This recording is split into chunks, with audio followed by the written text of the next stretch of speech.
How did the United States take Texas from Mexico? In the early 1800s, Texas wasn't American at all. It belonged to Mexico, which had just won independence from Spain. To develop the region, Mexico invited settlers from the United States to move in, farm the land, and build communities. But there were rules: follow Mexican law, convert to Catholicism, and most importantly, no slavery. Many settlers ignored those rules. Over time, American migrants began to outnumber Mexicans in Texas and felt far more loyal to Washington than to Mexico City.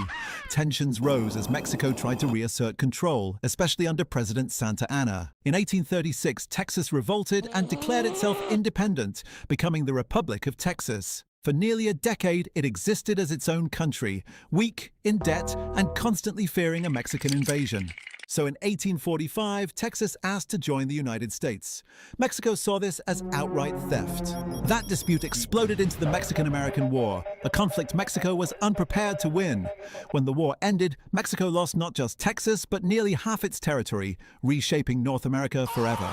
Why did France and Austria invade Mexico? In 1861, Mexico had just finished a brutal civil war and was basically broke. So President Benito Juarez announced that Mexico would pause payments on its foreign debts. Conveniently for Europe, the United States had just erupted into civil war in April 1861, meaning it was a little busy to enforce the Monroe Doctrine. Naturally, Britain, Spain, and France sent fleets and troops to demand their money, landing at Veracruz. But Britain and Spain soon realized France had other plans, and quietly left. You see, Emperor Napoleon III of France wanted to install a pro-French monarchy in Mexico.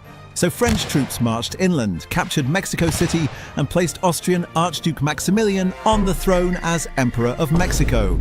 This arrangement worked for a while, but after the American Civil War ended, the United States pressured France to leave Mexico. Without French troops, Maximilian's empire collapsed. He was captured in 1867 and executed by firing squad. Reportedly, his final words were, "Long live Mexico," adding to Kaiser Franz Joseph's list of family tragedies. How did a slave uprising on a tiny Caribbean island defeat three European empires? In the late 1700s, Saint-Domingue was the richest colony in the world. Sugar, coffee, wealth. Basically, the French Empire's golden goose. But all that wealth came from hundreds of thousands of enslaved Africans working under brutal conditions. In 1791, the enslaved Africans, led by Toussaint Louverture, revolted. France first tried to crush them, then flipped and abolished slavery. Meanwhile, Britain panicked, fearing a similar revolt in Jamaica, and marched in. But mosquitoes and guerrilla tactics decimated their troops. Spain briefly backed the rebels, hoping to weaken France, but abandoned them once Napoleon rose to power. Napoleon then sent a massive army, including Polish troops, to retake the colony. Ironically, some of these Poles switched sides, sympathizing with the rebels' fight for freedom. By 1804, Haiti declared independence, the first successful slave revolt in history. How did the strongest empire on earth get humiliated by a small African kingdom? British expansion in South Africa was halted by an African kingdom that wanted to remain independent. Britain couldn't comprehend this and declared war. In 1879, the British Empire marched into southern Africa, convinced victory was guaranteed. They had rifles, cannons, and modern firepower.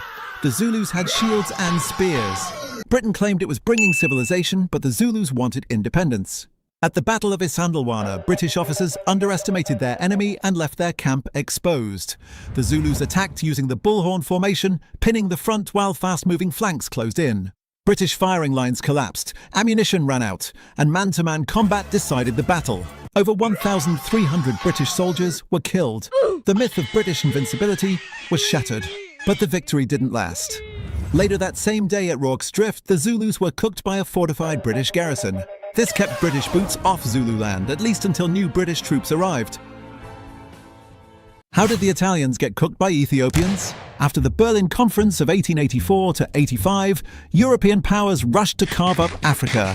Italy, newly unified in 1871, wanted colonies to prove itself. Their target? Ethiopia.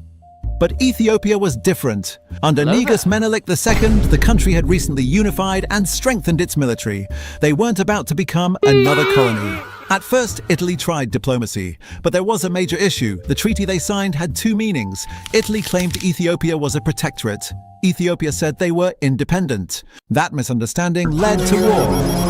In 1896, Italian forces invaded, confident in their modern weapons, but they underestimated Ethiopia and the terrain. Menelik II mobilized a massive army, tens of thousands strong, fighting on home ground. At the Battle of Adwa, Ethiopian forces overwhelmed the Italians, breaking their lines and cutting them apart. Entire Italian units were destroyed. Others were forced into retreat. By the end of the day, Italy had suffered a crushing defeat. And Ethiopia? They stayed independent, one of the few African nations to defeat a European power in battle and remain free, at least until Mussolini came along. How did saving Europe end in Poland's destruction a century later? In 1683, the Ottoman Empire set its sights on Vienna. If the city fell, the road into Central Europe would be wide open. Grand Vizier Kara Mustafa Pasha arrived with a massive army and placed Vienna under siege. The city was surrounded, outnumbered, and slowly starved. Ottoman engineers tunneled beneath the walls, planting explosives to breach the defenses. As food ran out and the walls crumbled, Vienna sent desperate pleas for help. A relief force from the Holy League marched, but it seemed too small, too late. Then at the last possible moment, Poland arrived. From the hills outside the city, Polish winged hussars launched a thunderous cavalry charge. Thousands of armored horsemen smashed into the Ottoman lines, shattering the siege. It was the largest cavalry charge in history, and it stopped Ottoman expansion into Europe. The victory turned Poland into the shield of Europe. Its king, Jan III Sobieski, was hailed as a savior across Christendom. Churches rang bells, poems were written, and Vienna was safe. 90 years later, Europe returned the favor by deleting Poland entirely. Why didn't the Ottoman Empire ever colonize the Americas? At its height, the Ottomans were one of the most powerful empires in the world, controlling Southeast Europe, the Middle East, and North Africa. So why didn't they join the race to the New World? First, geography. The Atlantic Ocean was dominated by Spain and Portugal. To even reach the Americas, Ottoman ships would have had to pass through waters controlled by rival naval powers. That's a risky and expensive gamble. Second, strategy. The Ottomans didn't need American silver or colonies the way Spain did. They already controlled major trade routes linking Europe and Asia. Wealth came to them. And finally, priorities. The empire was huge, diverse, and constantly defending multiple frontiers. Managing rebellions, wars with the Habsburgs and Safavids, and internal politics mattered far more than chasing distant colonies.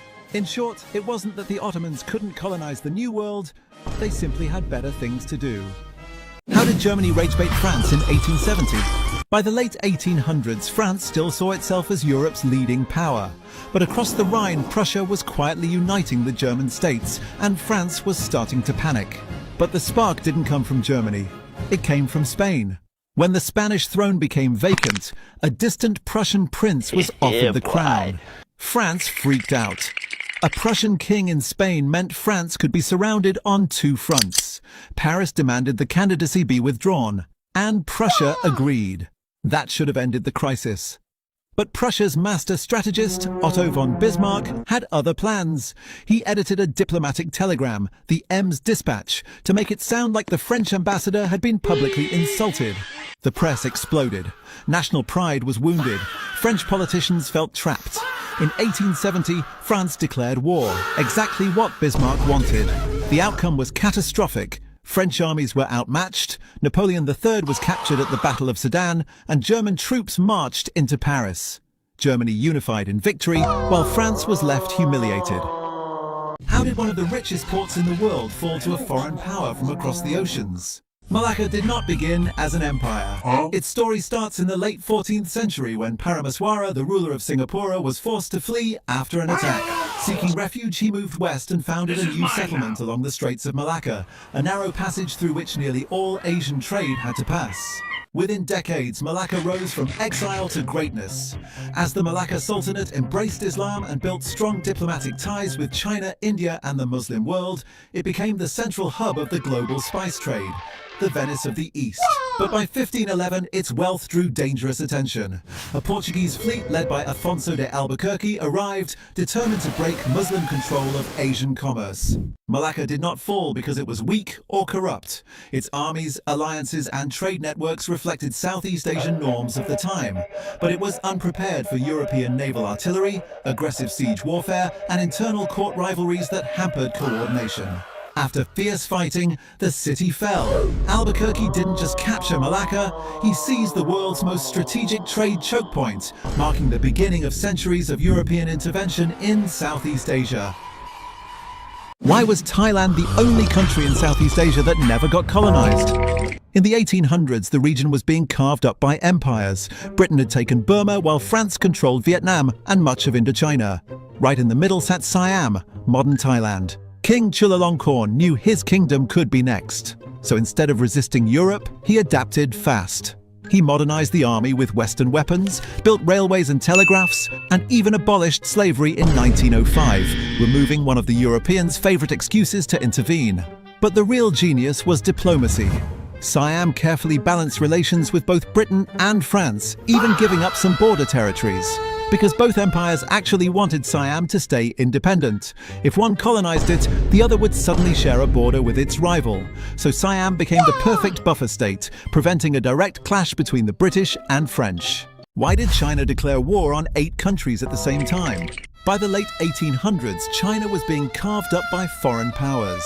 Ports were seized, trade was forced open, and foreign soldiers protected missionaries across the Qing Empire. In 1899, this anger exploded into the Boxer Rebellion.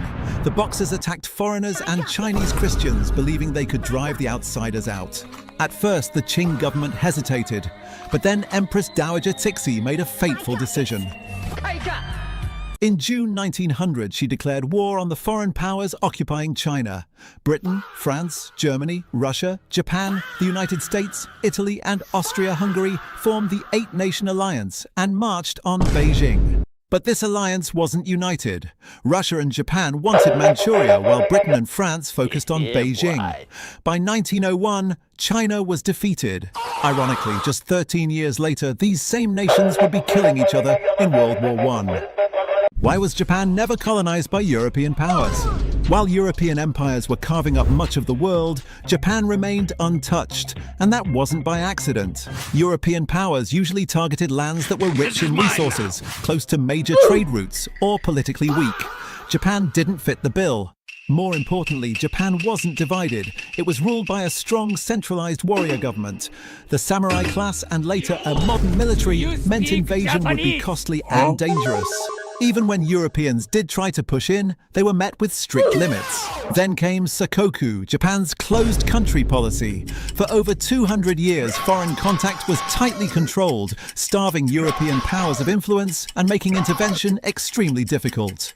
And when Japan finally opened up, it did so on its own terms. Open the country. Stop having it be closed, said the United States. After the Meiji Restoration, Japan rapidly industrialized and became an imperial power itself, ending any realistic chance of colonization for good. Why was Japan only occupied by the United States after World War II? After World War II, Germany was split between multiple powers, but Japan wasn't. And the main reason was simple. The United States had done most of the heavy lifting in defeating Japan.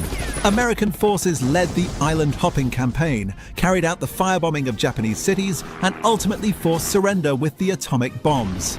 Because of this, the US believed no other power had earned the right to occupy Japan, and no one was really in a position to argue. Most of the Allies were either exhausted or distracted. China was descending into civil war. France was economically devastated. Britain was nearly broke and couldn't afford a long-term occupation. The Soviets were the biggest concern. They had entered the war late and were communist, and the US had no intention of handing over part of Japan and creating another divided country like Germany. Britain was briefly given a small role in occupation, but even that didn't last. Occupation was expensive, and Britain couldn't sustain it. In the end, the US kept full control of Japan to rebuild it and avoid Cold War tensions from spilling onto Japanese soil.